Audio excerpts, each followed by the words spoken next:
Excellent. Hey everyone. So happy Women in Gaming Month. Happy Pride. Thank you everyone for being here to see our Women in Gaming Roundtable panel. To get started, I just want to give a huge thank you for TPK Roleplay for partnering up with me so we can have this event. Really great folks. So give them a follow. Also, we'll be raising money for Hope Haven of Cass County. It's a women's shelter. They accept everyone, women, children, no matter what sexual orientation you have, male, female. They'll help everybody. So make sure to check out our links to donate to them so you can help a small town shelter get help. Also, we have prizes that we'll be giving away throughout the event. There's two ways to get prizes. You can watch and wait for us to kind of do one during the live stream. Also, we'll be giving prizes away in the Tiltify in the donation section for the shelter, so check out those links. To get started, we'll do introductions. I'll have everyone tell us who they are and tell us what you do.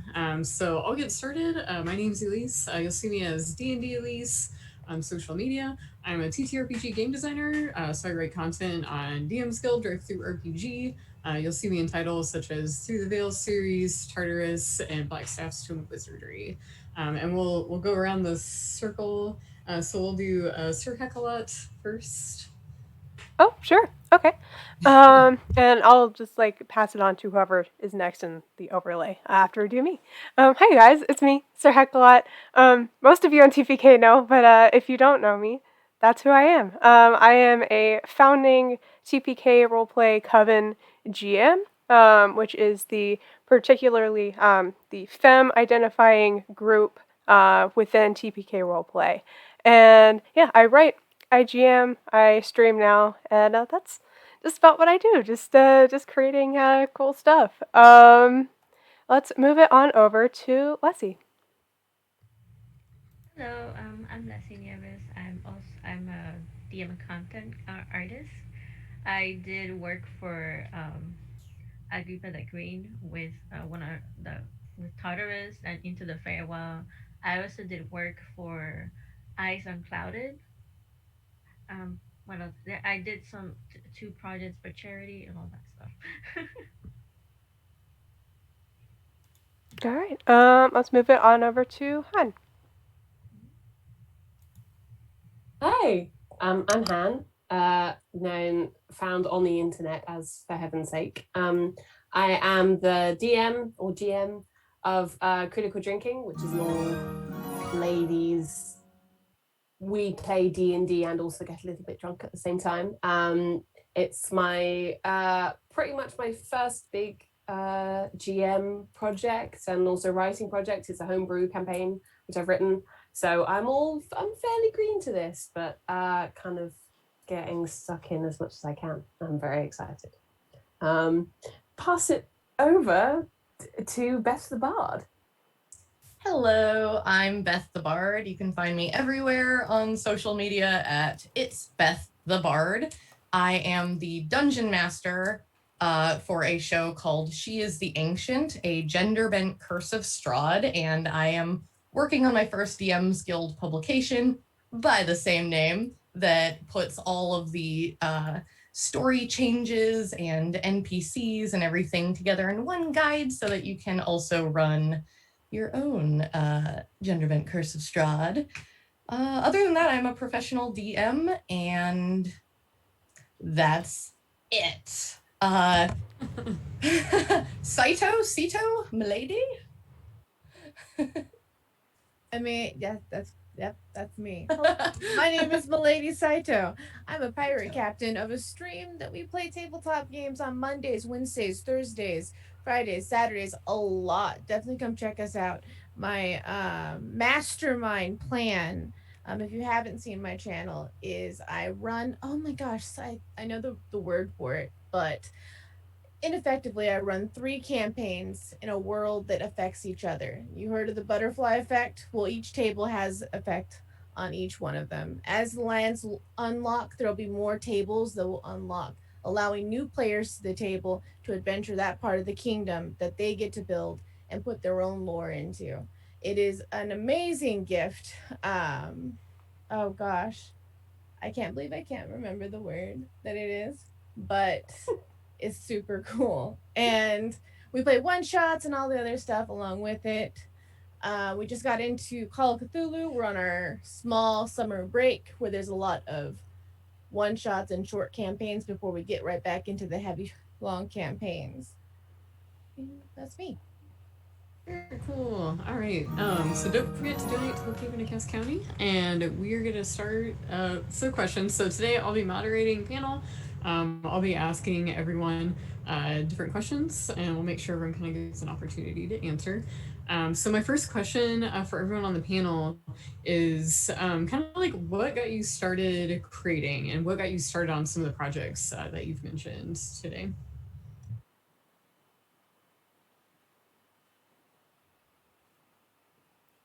Do we just jump in whenever? Yeah, sorry, I should have said that. Anyone can jump in. Sorry, Yeah. I apologize.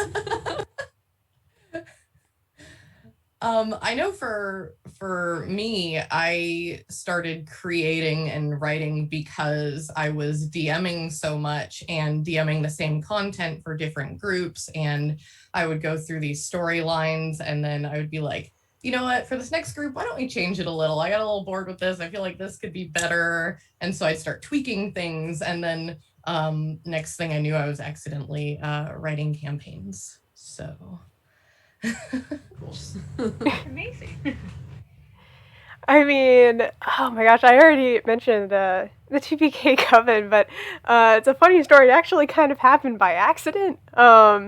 I was just going to run a one-off Galentine's Honey Heist one-shot, but some fantastic film-identifying creators that reached out to us about a game that they were playtesting, and we had already made this group, and it, was a game for women, written by women, so we just kind of ran with it. It is a video on our YouTube now, and I got to GM that, which after that, I just haven't really looked back since. I've just been trying to seek out indie games that are written by women creators and all of that, just to really use our platform to boost their material, because there's some fantastic messages within these games and everything. Not even just indie games, but individual DMsGuild creators and all of that. It's just, it's been a really interesting experience between that and just writing on my own. I do poetry for the most part, not exactly D&D content. I just, out of a place of creativity, that's just kind of what I write now, and it's become a whole thing. I love that. Yeah. I kind of had a similar thing where I've done it by accident. I got into D&D properly through a live show called Questing Time, which is here in London, that moved online during the pandemic. And I found a group of people to play with during that. And about 2 months ago, a few of the ladies in that group were kind of discussing starting a stream up, and the guy who runs Questing Time, Paul Foxcroft, basically said, "Oh, Han does this. You should get her to do it." Bear in mind, I had GM'd one thing in my entire life, and it was a one shot. So I was just like, yeah, okay.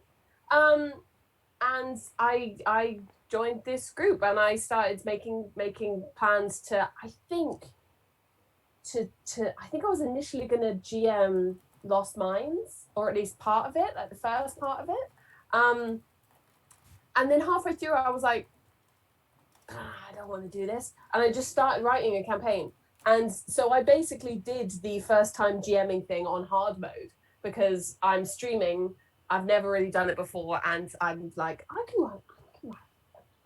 write a new campaign. It's not that hard, is it? Reader, it's quite hard. But it's like, it has been a lot of fun, and I feel like I have learned a lot in a very small period of time, because I've gone from, having just read the player's manual to, to constructing combats, to learning how to do that, to writing narratives, to writing NPCs, to doing all of that in a very, very short space of time. And it's just been really fun. It's, I took the concept of a bunch of women sitting drinking on the stream and went, well, women drink a lot on hen nights, don't they? I'm going to set it on a hen night. So it's a hen night that in Waterdeep that is going some places. But that's been a really lovely creative process, because at no point in time could I back out and be like, oh, actually this is a bit too much. I made a bed and I have just continued to lie in it because it's all I can do. And it's been a lot of fun. I got into it by I've always loved DMing, to be honest, and I used to stream just party games and things like that. And I decided, I was like, why not? Because I had already had an online game that wasn't streamed, and I was like, why not I just move that over to streamed? And I was like, oh, that's a crazy idea. I don't know how to run with it. And then I like the idea of, because there's a lot of fear when it comes to tabletop games a little bit and getting into it and being like new and things like that, and I just really liked the idea of just having an open table and being able to reach out to more people and being able to be like, hey, you want to try D&D? I know it sounds scary, but let's do it. Like, I'm here for you. If you haven't played it, why not try today? Like, this is the time. And I really liked being able to have that opportunity just to get more people interested in it and give them a shot to actually play at a table when they may not have the chance in real life or just don't have the time. Just really like that. It's amazing with like the amount of, connectivity. There are, some downsides to online games, like technical issues and stuff like we were talking about before actually starting the stream. But something that I've noticed is like, since there's so much connectivity, like there's so many different time zones that at this point you can make games kind of work whenever. If you work during the day or something, there's someone way across the world in, the UK or something that might work with you. You could play with a bunch of people in an entirely different place, and it just kind of works out. And that's I love so much about online gaming at this point. I'm not gonna lie, one of the things I'd really, really like to do, and it's when I have my brain just like pukes ideas all the time, and sometimes they're great, sometimes they're like, that's a lot of work, maybe I'll pass on that one. But I really, really, really badly would like to have like a full game of just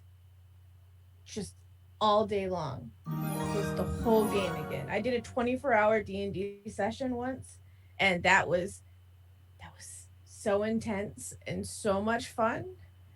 And being able to see, because you could have rotating players, and seeing people who would rotate in during the time frames was just so cool.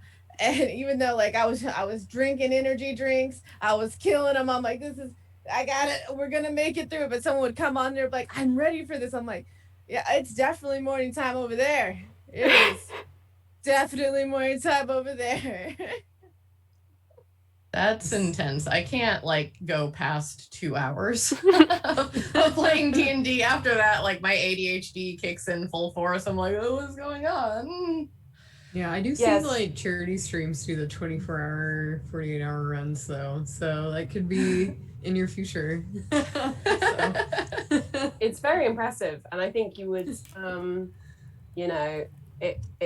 we managed to make somehow, even though it is a real-time timed game, we managed to make Strahd Must Die Tonight last 7.5 hours. And that's about the game was supposed to last 4 hours. That's the whole conceit of the game. We somehow almost hit 8 hours. And that's the longest game I've ever played. And towards the end, your brain stops going into regular function and moves into sort of a function that it does on its own without you trying to, and you make some strange decisions, which at the end of Strahd Must Die Tonight leads to some just fantastic outcomes. So yeah, I think it is amazing. It is like the idea that the way that we currently play gaming online can facilitate stuff like that so easily. So this stream I just started that is actually I will be playing in about 40 minutes. We are based in London, DC, and Tbilisi in Georgia. Our game would not exist if this wasn't the way that we played games right now, and it is amazing. And I am so grateful for the huge amount of people, lovely, wonderful, talented, passionate people that I've met because we all had to move online. Definitely is an amazing opportunity. I have to say, and I say it to all my players every time, but I mean it so seriously. I have been so blessed as a dungeon mistress to get the players that come to my table. All of them are absolutely fantastic role players, absolutely wonderful people, and it warms the cockles in my heart that I got that lucky. And Leslie, did you have anything you wanted to talk about? Kind of like how you got started in creative projects? Well, and how I get started, I got introduced by D&D because of my boyfriend, and I just fell in love with it because I just in love and how what you create a character and you just make a story and then it becomes organically natural, even though the original story the DM thought goes haywire. It gets scrapped in pieces and shredded. Every time. It's like this is the original goal, and you hear the shredder machine go. That's basically what happens. And I just recently started a DM and involving into projects because um I actually got involved in projects during my last year of college. So I was involved at least 4 projects at a time. So and working with my exhibition of my MFA, BFA actually.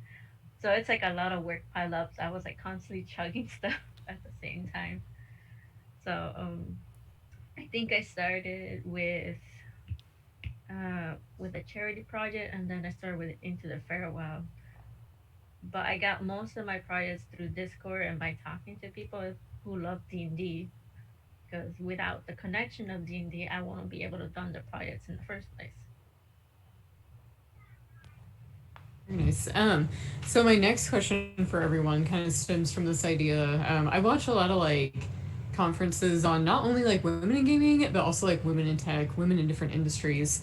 And one of the themes that I kind of picked up on this year during some of the virtual conferences is like when promoting other women, whether it's at the gaming table or the workplace, is to encourage each other. So I want to ask all of you, like, who is someone in your life that has like encouraged you or is like your number one cheerleader while you're doing these like TTRPG projects? And how has that like helped you out as a creator?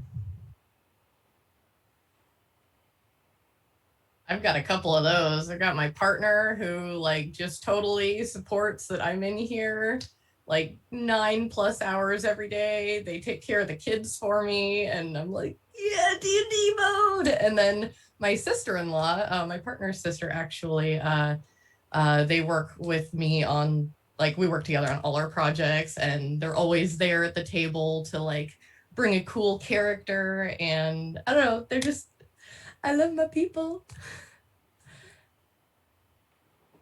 Very cool. Yeah, I mean, same here with my family and everything. They love that I've entered this creative space for sure. There's been a notable change in my confidence from when I first started just even playing, not even GMing, just playing online to now, I can talk on streams. I can be a part of panels and stuff. Like a year ago, that was unheard of. That's not something I was gonna do. First game I joined online, I was like, nervously typing my best friend, like, oh my god, what did I just do? Like, why did I do this? Why did I throw myself into this? But now, yeah, it's great to be part of these conversations and stuff. And without that, wouldn't have been part of any of it without that support. But yeah, just I want to shout out the other TPK GMs too, both Coven and Not. They've been so supportive of me writing things and producing content for the channel, producing my own content. It's been absolutely incredible. Just big shout out to all of them. Which is admirable for all of you guys because I wouldn't be without you guys, without you in the first place. But I have to give a lot of things, not just for my family, but my players and DM that introduced me all of this because without them, I wouldn't be here in the first place. So Yeah, I think my over the last year, my kind of biggest cheerleader has definitely been the DM that started and ran the first game and still runs for us back in May last year. When May, it was May last year. Yeah, we put the game together, and since then has been absolutely nothing but encouraging and excited for me and for the things that I create. We write together, we play together, and like is just the absolute most encouraging person any and this has always felt like something I would enjoy but never really had the right to do because at university I was always invited to games because my boyfriend at the time was playing. I was never invited on my own steam. I was invited because Hannah will enjoy this because she's a bit of a nerd, and so I never felt like I belonged there because because of whatever. And over the last year my DM has really like completely changed the way I look at it and made me realize that this, and I don't know whether he knows just quite the profound impact that him and the players that we play with have had on that aspect of it. It is always, they bring it back to like, well, the confidence was always in you, and it's like, yeah, it was, but no one before had ever taken me and said, hey, like, you can do this. You know that you can do this, right? You have permission. No, you don't need permission. You can just do it. And that was kind of like the biggest thing for me over the past year. And we've been writing this campaign together, and it's been an absolute treat because they are a phenomenal DM. And yeah. And my mum, who I think is watching, we've played together. And she also, has greatly enjoyed watching over the past year.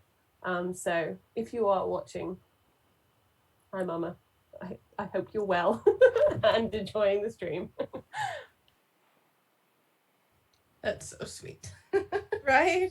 Hi. Also hi. Just saying. You don't know me, but hi anyways. Gosh, that's such a hard question. I would like to say it's one specific person, but in reality, like there's so many people that have been pushing behind me, and just I one of my wonderful players, Ben Gap, I drew this map. I am not a cartographer at all, so it was a very rushed example of here. This is the world, and he was so like enjoyed the game so much he actually drew this beautiful like cartography map of my world. I get such supportive messages from all of my players just rooting me on, and I don't know, like it's almost like everything that they give me, I'm like, I really hope I just give that back too. I'm like, here, like I get these wonderful messages, and when people show up for I'm like, oh my gosh, this is great. I just hope I can toss that back, that same feeling that they give me, because I I can't thank them enough if I tell them it takes players to be a DM. And that's, I mean, I wouldn't be anywhere without them. And they're just they make my Mondays, Wednesdays, Thursdays, Fridays, Saturdays worth it 100% every time. Yeah, I really like that idea of like paying that cheerleading, paying that support forward. Because like as everyone has shared here, like having a support network and that encouragement is really helpful, especially for diverse creators. Where sometimes it's a world where, oh, this is a man's game, you know what I mean? So it's really nice to have that encouragement because sometimes it's a tough world out there. So for my next question, um, sometimes as creators, part of the process is kind of learning as we go. Sometimes we find like a really great book or a resource or a bit from somebody that teaches you that like aha moment of like, oh, I need to work on that. Like that's something I can work on and really improve my game. Or sometimes someone will do a really good editorial or feedback run to hold up that mirror for you to be like, oh, hey, if you did this with your adventure, you'd be up here. So I wanted to ask everyone here, what was one of those moments where like you learned like a really valuable lesson as a creator, or maybe a moment where you learned something that really like kicked your work up a notch, like really helped you improve? So mine's actually kind of recent. Before I put in my input, is this a good time for us to do our first giveaway? We're about 30 minutes in. Yes, it is. What are Yeah, we we got giving a away? giveaway. The Is it the thing, PDF this is or? Through the Veil. Yeah, the copy of Oh, Through the through Veil. the veil. Um, So okay. and yeah, all of you viewers in chat are eligible for this. All you have to do is chat, and our lovely Kohlrabi will hopefully set that up in chat while we're talking, because I don't know how to do that. That's perfect. But Yeah. thank you, my lovely chat mods. But yeah, my example of that is actually pretty recent. Talking about the sea shanty project that is part of our Red Knight Inn thing. Working with that, and this has been the first time that any of my work has been professionally edited, just ever. So my writing for this, it's rough. I will just tell you. I will just tell you right now. Any of No, you in chat everyone's that have good. not experienced this, it's rough. It's not bad. Like all of the edits that were given in there were totally fair. I accepted all of them. I'm like, yeah, like why did I write this like this? Like why did I do that? I don't really know. So now that I've had the experience of, some of my work actually being professionally edited, now I look at all of my writing with definitely a more critical eye. I read through it more times. I read it out loud more times just to kind of see like, okay, can I up this quality even more than what it is? For sure. Yeah, and your writing's definitely good because I know everyone I did a call for submissions and I had so many come in. So you're definitely a good writer, and no matter how long you've been doing it, someone will always teach you something new, and that's what I love about the process. Like all kinds of people teach me new things. Mhm. It's awesome. But yeah, anyone else want to jump in or anyone continue? So I really value when people put input, especially if you're an artist perspective. Sometimes we don't, like, even though we use references to a lot of things, somebody who is a writer or an editor, they can just like, oh, how about you added this in my, like, level up here's my, I'm like, sure, why not? Like, just give it a try and see how it looks. And then it happened. Like, never turn down somebody's input or because it's it's not you, it's the work that's being published. It's not reference to you. So always good input is always great. Something Yeah, I even. Oh, oh nope, you go first. no, no, you go first. You go No. first. No. I'm British. We're disgusting, and I'm British and half Canadian, so I'm disgustingly polite, which means I will not let you go. Me go first. I'm gonna mute myself. We need to roll a d20 for this. Roll initiative. You can roll a d20 in chat. It is exclamation point d20. Oh my gosh, are you rolling a d20? You guys should roll off whoever gets the highest initiative. Gets to go first. D20. A bunch of D&D players in here. I got 14. Oh, I got a 19. Okay. So when you said like an aha moment, my brain first went to like combat scenes while running D&D, right? I was like, oh no, I have this great technique for running combat now.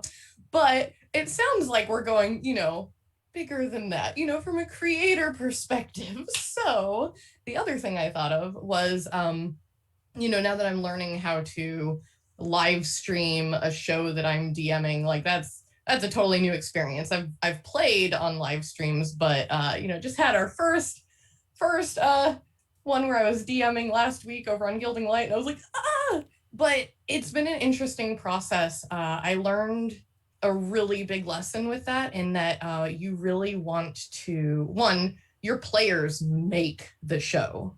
Like, honestly, I could come in and be a subpar DM that did not prep anything, and my players are going to make it entertaining for the audience anyways, because it really, truly, people think like, oh, Matt Mercer is like the reason the show is great, but it's like, really, it's the players that are taking the show away and keeping you pulled into their characters and stuff. So it was a big moment of realization for me to you say, oh, I need to put together a player team that feels like a team before we go on live, and they like working together, their characters work well together, and so that was really big, and we play tested before we went live, and I think it was well worth it, and shifted some things around. But yeah, so that's also from a creator standpoint, creating streams. So yeah, that is my big aha. Now, Hannah, now you have to go. no, I do have to go. I'll accept that. I did roll a 14. Yeah, it was funny that you talking about you weren't going to do something about combat because it felt too kind of micro. My biggest aha moment I've ever had has been the most micro thing ever, but it completely changed the way that I play games, and because I was playing for far longer than I've been DMing, it feels like the playing of it is what has made me feel confident enough to take on DMing. And it was in the first session of Call of Cthulhu I ever played, which was about probably pushing a year ago now. I've never done improv apart from in high school, and then is that really, can you call that improv? I've never been trained, I've never done anything like that, and so coming in and doing the idea of the role play side of D&D was a little bit intimidating to me for a long time. And we had a scene in which one of our characters was sat in a cafe, and they were doing their thing and they were on their own. And I just said out loud, Posey's gonna be going to that cafe that morning. And the DM said, why? And I went, because she meets up with Hugh once a week and they have coffee together. She was like, okay. And the scene continued, and I entered the scene and I did the scene. And it was the most mind-blowing thing, because I had just said something that didn't exist, and now it existed, and now it was the story, and it was the truth. And it was the tiniest little thing, but it completely changed the way that I played RPGs, because I was like, I can just say things and they can be true, and people there again, it comes back to that permission thing. I don't have to ask permission for me to make this story into what it is. You say the players make the game. The players 100% make the game. You can write the bones of the story. They fill it in with all of the joy and the wonder and everything else. And that was, as a player, like an absolute mind-blowing thing for me, because I'd never had the courage to do that before. And I was just like, yeah, she goes and meets Hugh for coffee once a week. And from there, their whole relationship blossomed, and the relationship between the other person that they met there blossomed, and this whole story unfolded, and the back, all of it was written as we played it, and that was a completely new experience for me. And that's something I've tried to take into my writing and my GMing, but also like every other game I play. So, you don't have to have it there beforehand. The most beautiful things come when you just go, actually, I'll speak this into reality, and it's going to be the truth. And that was, so it was a very tiny thing, but it completely changed the way that I play games. Yeah, that's the yes and of improv, right? Yeah, that's something Exactly. I definitely like. I don't know if you played any Powered by the Apocalypse games, but it's the same kind of thing. Like any like Monster of the Week, it's kind of the more well-known one out of that. It's like, it's like I feel like if you play a bunch of different systems, you can learn something from each of them and apply it to other systems. So now like that I've kind of learned that introduce like just this simple truth or this bond with an NPC or another PC to the world. It's like, okay, we can add that to D&D. We can add that to wherever. And like the more full you make your repertoire, for sure, like absolutely is a big aha moment. I definitely second that. It was absolutely fantastic, and just it hadn't occurred to me. And I feel like it's one of those things that doesn't occur to you until you're in a position where you can just do it, and then you're like, oh, this is how one does role play. That was like, I have kids that I work with, and that moment, like I can see the light bulb flash on when they realize the same thing. They're like, I have a horse, and it is this color, and their name is this, and I go, okay, and they're like, wait, what? It's like, yeah, you can do that. Yeah. Oh gosh, I would have to say this is gonna sound super lame, but the first time I ever took the DM seat, I was so nervous. I was so incredibly nervous because I had homebrewed this whole world of Resident Evil based, transferring a lot of information over from 3.5 D&D, and I was so terrified. And I had nothing but veterans at the table. Every single one had been a vet to D&D for at least going on 10 or more years. And all I could think of was like, I am a year into this, and any BS I spill to these people, they were going to know right away. And it was so nerve-wracking. I remember just freezing up for a moment. I was like, you have to, and I just paused and I was flipping through paper, and this guy at the table reached over and he grabbed the book from me, and he turned around and he was like, what are you doing? And I was like, I'm just trying to find the ruling on it. Just give me a minute. I just need to find the ruling. And he was like, he turns around, he takes the book and he flips it to the first page and he puts it down in front of me, and he was like, do you see this word? He says, it says guide. You don't have to follow any of this.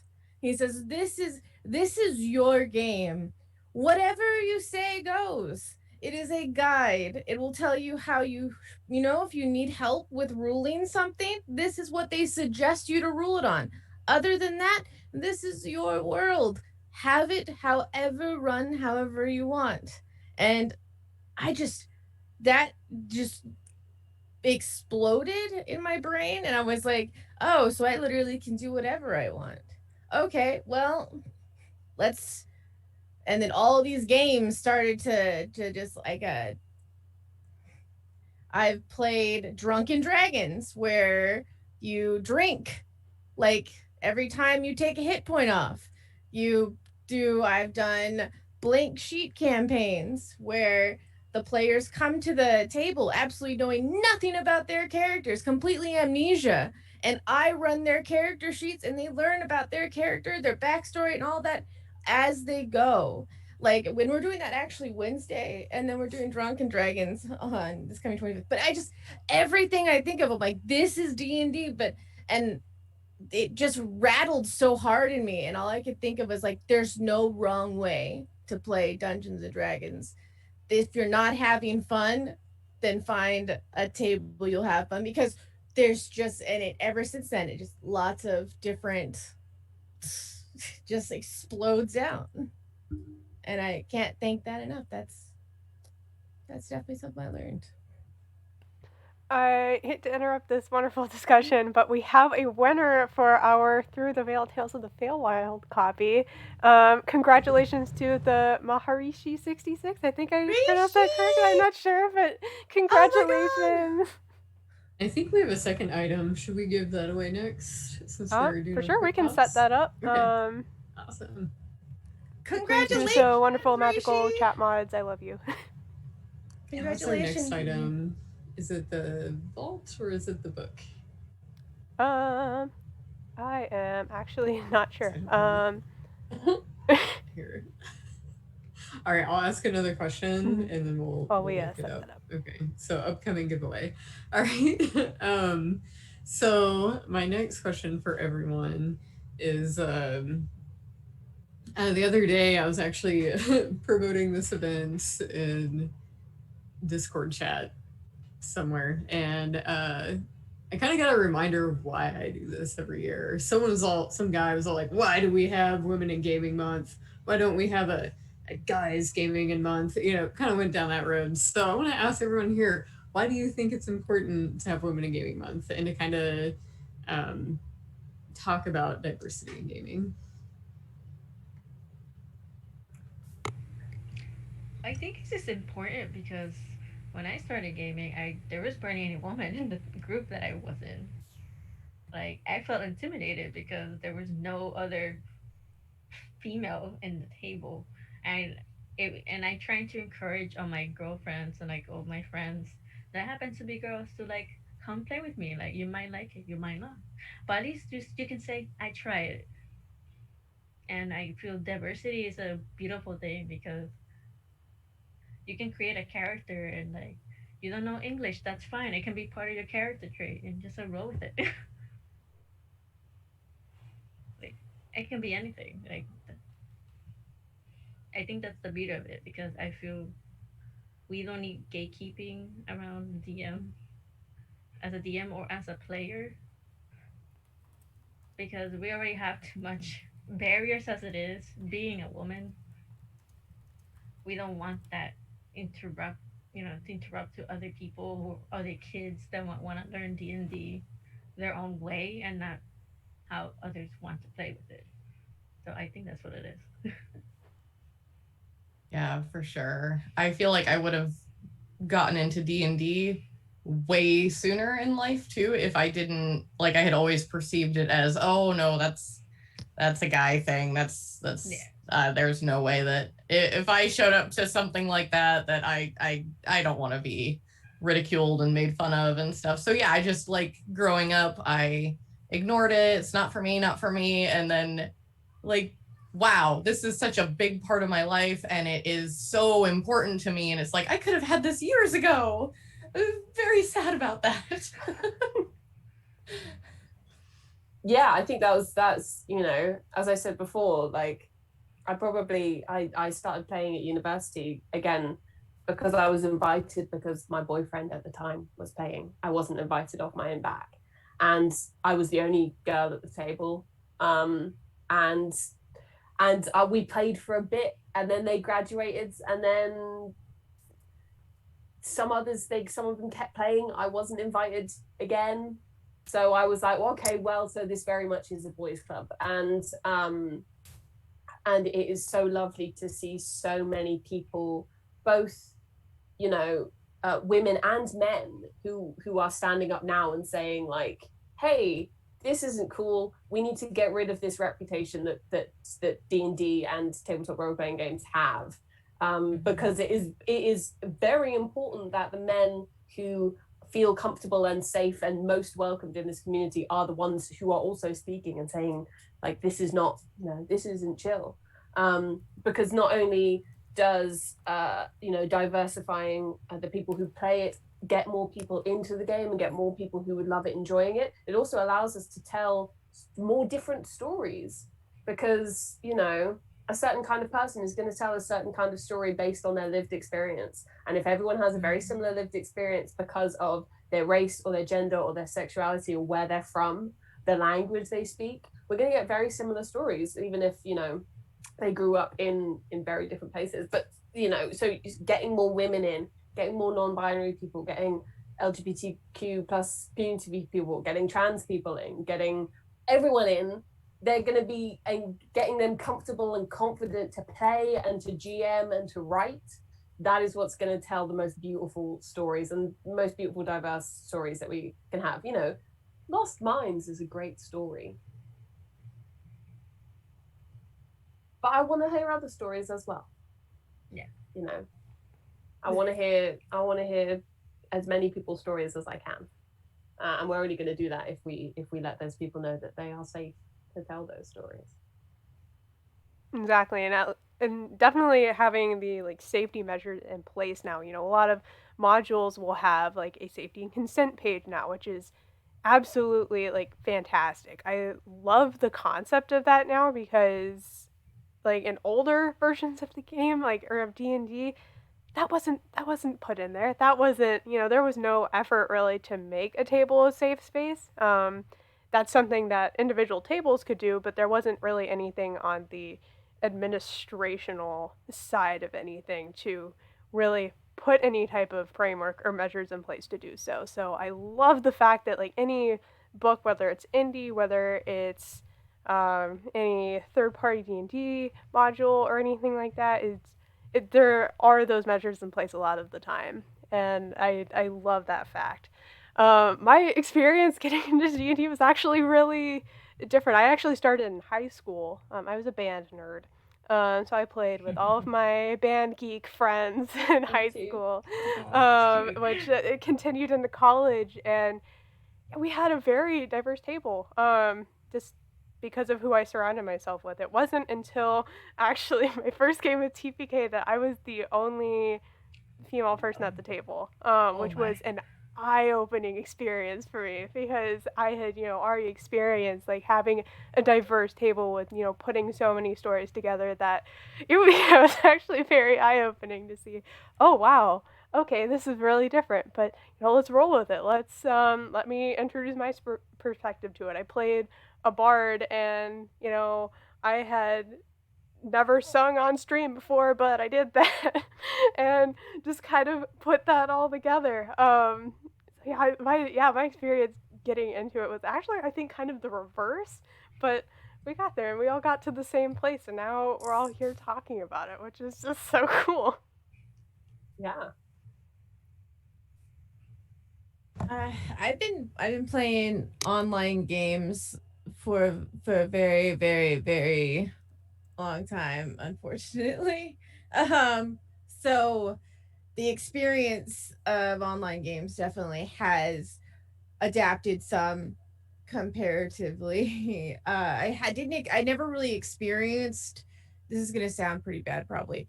I never really experienced the trouble in tabletop gaming because I came into it a little bit later than I did video gaming, and maybe it's because video gaming was a lot rougher of a environment, and because it was just so natural to me.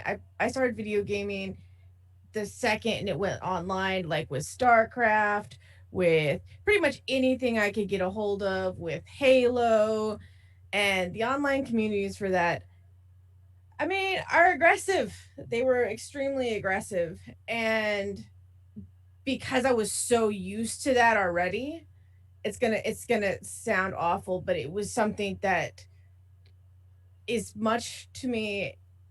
I didn't start to notice it in tabletop at all, and till probably I bought a shirt that said Dungeon Master across it, and the checkout lady looked over at me and told me, she was like, "Oh, you play D&D?" I was like, "Oh yeah, no, I said I'm a dungeon mistress." And that's why I call myself a dungeon mistress, because it's the opposite of a master.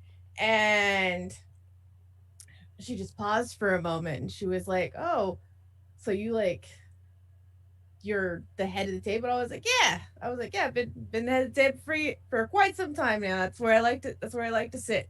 That's where that is the spot I like to sit at."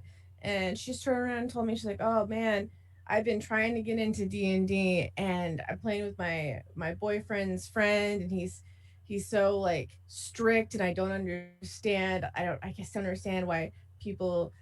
I don't get it." And I was like, I said, "It's okay." I said, "You don't." I said, you don't have to play at that table. I said, tabletops has multiple tables. And she just looked at me like with this perplexed look. And I was like, there are tons of people out there that would welcome you to their table and your creativity. I said, there's no bounds. But I was probably the first time that I could tell the response in it was not normal. And I was like, wow, I've never seen that in the tabletop community. So I have been absolutely blessed. I have been blessed and fortunate in that way. But I will say in standard gaming, I have heard it all, unfortunately, and it is not easy, and I don't wish it upon anyone, but I definitely was raised that rough skin from it, unfortunately. And we are running out of time. So we're gonna do kind of like outros. We'll have everyone share who they are, and maybe give like a quick tip of like how to encourage women and other diverse groups to start gaming or start like TTRPG or gaming related projects as we head out. But anyway, my name's Elise. I moderated today's panel. I partnered with TPK Roleplay today to host this event. This is the fourth time I've done women in gaming events, or fourth year in a row. I am a DMsGuild writer, so I write D&D content, some other content for DMsGuild, DriveThruRPG. I'm the lead of Tartarus, Through the Veil, and have written many other projects. I think my number one tip for everyone, whether it's writing or just playing the game, is just get in there. I think one of my favorite stories, because I also DM and I'm sometimes the only woman at the head of the table. And I remember this dad came in with like, I think it was like an 8 or 10-year-old daughter. And he's like, look, that's the GM. This is what the GM does. That could be you one day. So us being out there playing the game, making the things, it inspires other people to do it too, whether it's young people or people of all ages. So keep that in mind. But yeah, I will go around pass the baton to SIRHECKALOT. All right. Hey guys, it's me, SIRHECKALOT. Now you know, you've met me, you've seen me talk a little bit. You can find me at SIRHECKALOT on Twitter and Instagram, Twitch, as well as the TPK Discord. If you feel like joining, we do have a lovely Discord community that we have a lot of fun in. In terms of what I'm working on at the moment, I do a lot of GMing for TPK, like I said. I am part of the Sea Shanty project, like I said, for DMsGuild, that we're all putting together and we'll hopefully have soon. Other than that, I have an up-and-coming itch page that I will hopefully have starting within this week. So be on the lookout for that. Writing all the mostly bird content. I really like birds, so I write a lot about birds. I also have a Fiverr gig where I write poetry, so if you would like some poetry commissioned, you could do that. But other than that, let's move it on over to Lessie. Hello, I'm Lessie. You can also follow me in Patreon, Twitter, Instagram as River Notes. And if you want to follow my work, I do have a website, and it should be like LessieMNP.com. That should be the portfolio. Well, I think the tip that I do want, always ask questions. Like, no matter, always ask questions. If you have doubts, if they're reluctant to give you an answer, they're not the person to go for. Go to another person. If they're not willing to give you answers, they're like the wrong team or group that you want to go to. Like, let's be honest, you don't want the drama. Just go for a person who gives you the answers.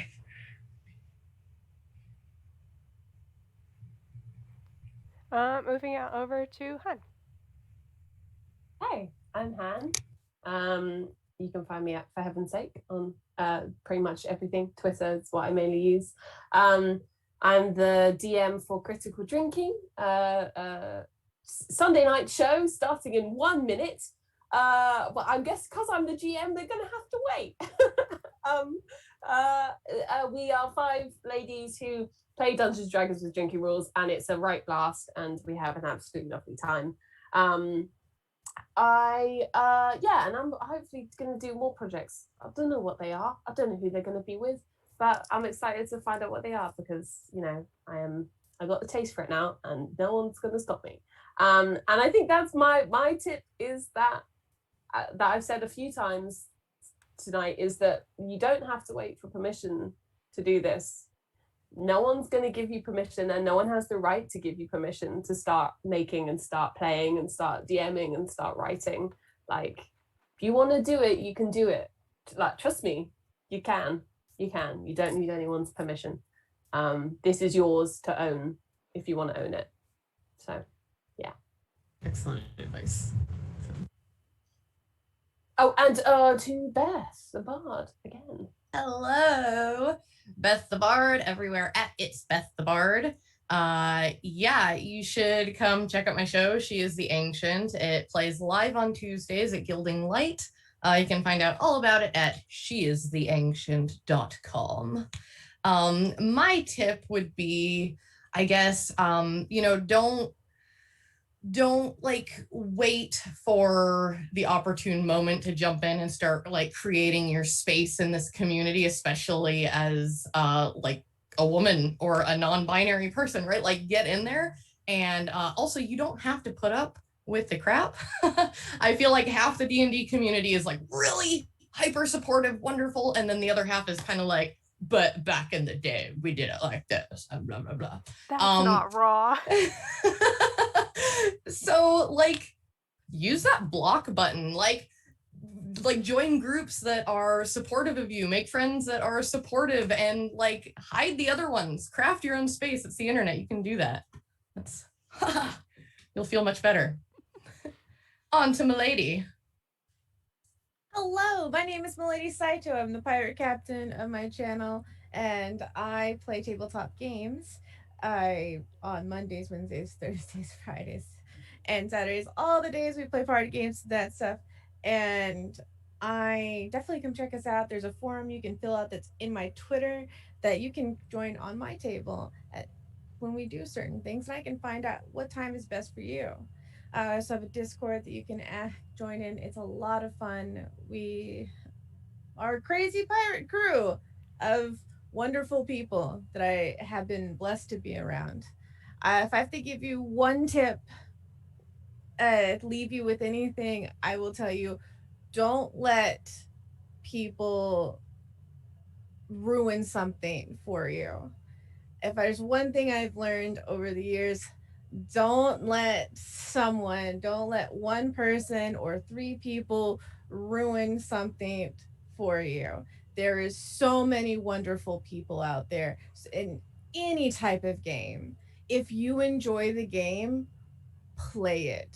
And if there is people out there who will play with you, who are not jerks, and don't let their opinions, their views, or their hurtful comments take something that you love and ruin it.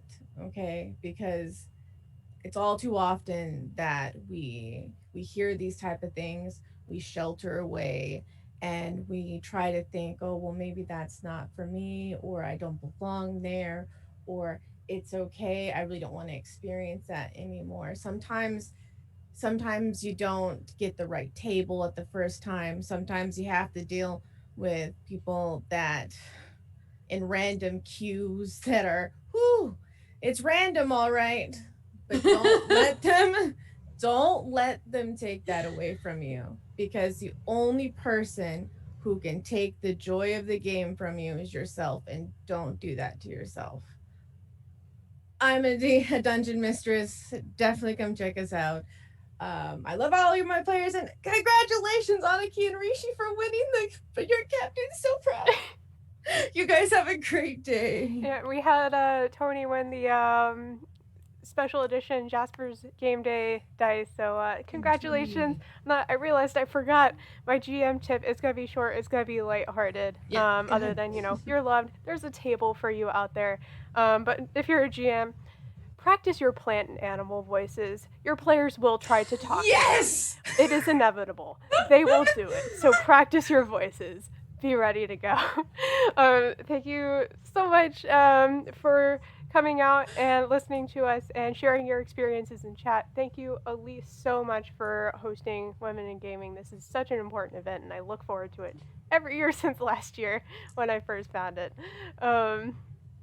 Thank you very much. And did everyone get to do an outro? Did you go, Lessie? Yeah. Yeah. Okay. Cool. I just want to make sure. So too much going on today.